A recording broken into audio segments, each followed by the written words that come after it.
up to perfect or true, let's say true, 3 3/4. So I want to make sure that I'm right on this rip because there is no further ripping on it.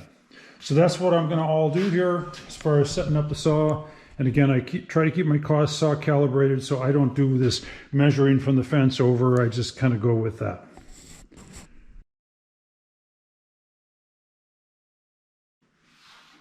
And I forgot to say it when I did, but if you noticed, I had that chalk with me. So usually what I'll do is I'll chalk the edge that I did jointer. So when I get over the table saw, I know which edge it was, right? A lot of times I'll just use a J on there to let me know. So I didn't do it on this one because I knew that that was going to be the edge that I put up against the fence. So it's the jointer edge that's going to go up against the fence.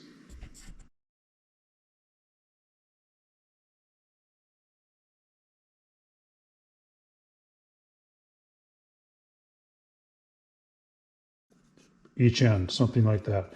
So that's what I'm going to do. So the next steps here now are going to be to move this off to, let's see, this one goes here, and this one goes here.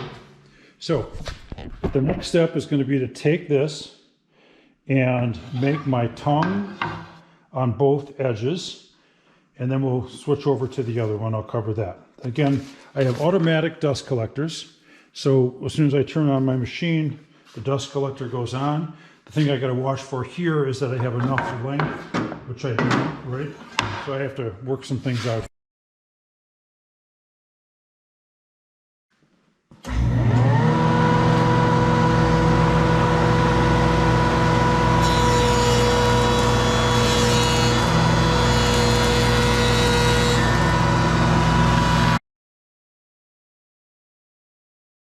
Now I'm going to do the other side, but it's really important, really important on this, is to not flip it this way, because if you're just a little bit off, or if you start getting into the type that I'm going to be doing, you know, a number of them of, where you have an offset tongue, then you're always going to be way off, right? But for right now, it's worse even being a little bit off. So when you flip it this way, just spin it basically around.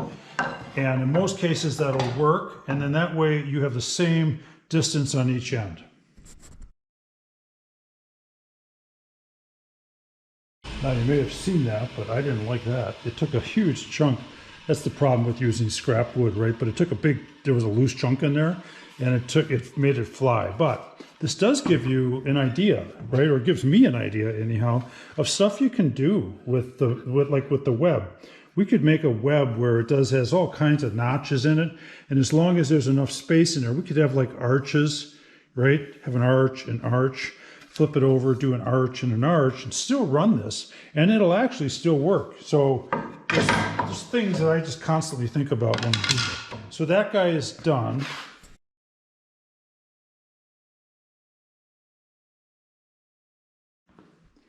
Okay, so again, if I had a sequence written up, the sequence would say to take the 2 flanges, run them through, maybe I'll call these like shaper number 1, shaper number 2 or something, I don't know. But it's going to run through there. On this one, I'm going to pay attention to what side do I want the groove on, because this is going to be the top or the bottom of the flange. But so this is going to be basically not seen too much. So I'm going to leave that as my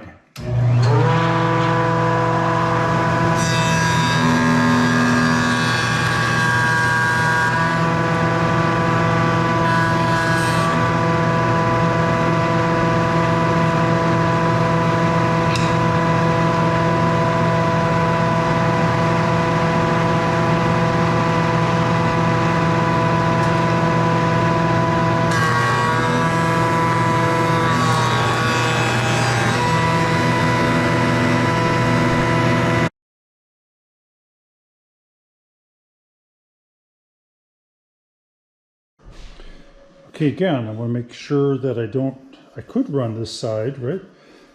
With the waning. That actually wouldn't be that bad, but I'm going to stick with the original plan of keeping the holes on the inside.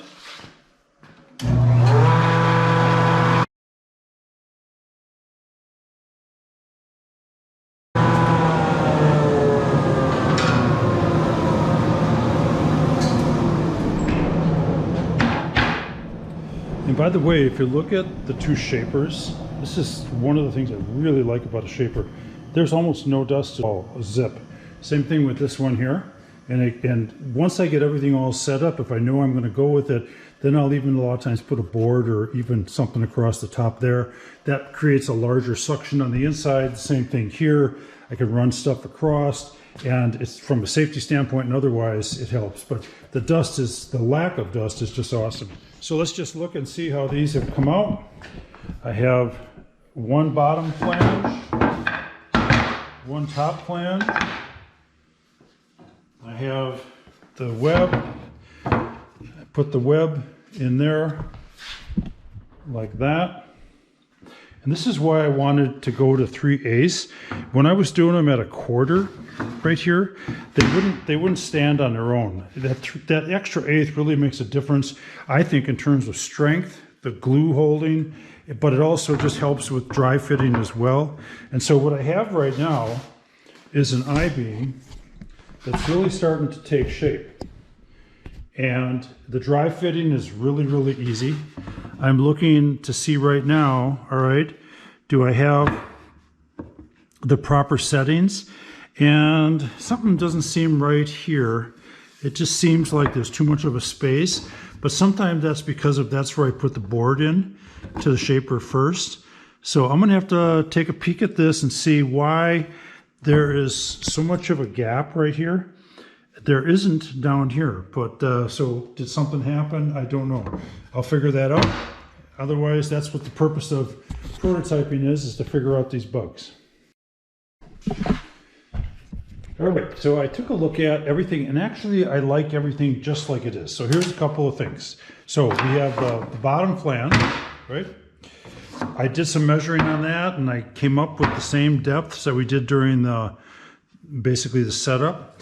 We put our web in, then we put our upper flange on. And again, what I like about this 3/8 tongue and groove is that it just sits there and just holds together quite well without any glue or screws or clamps or anything. So if I test the height, the overall height, that comes in at 5.11. The camera can't see that, but 5.11.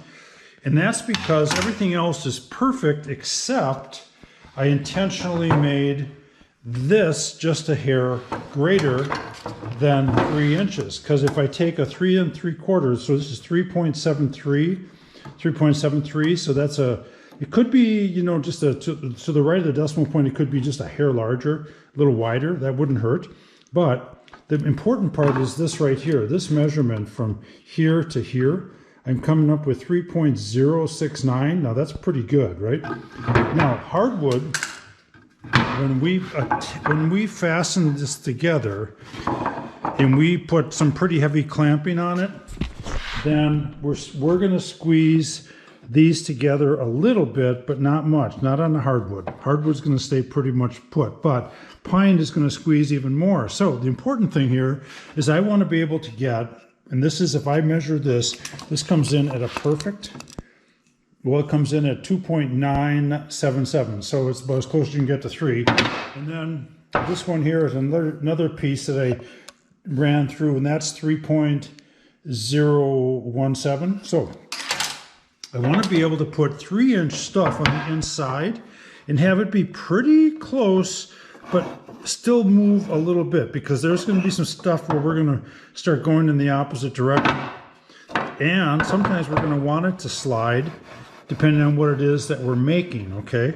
So I want that little bit of play in there, and I'm good with this. So I'm going to do a glue up on it, and then we're going to test it after we do the glue up, after the glue is dry, because I'm going to be putting a lot of pressure on it, and then let's just see what our dimensions are then as well. But I think we're getting pretty darn close to where we want it.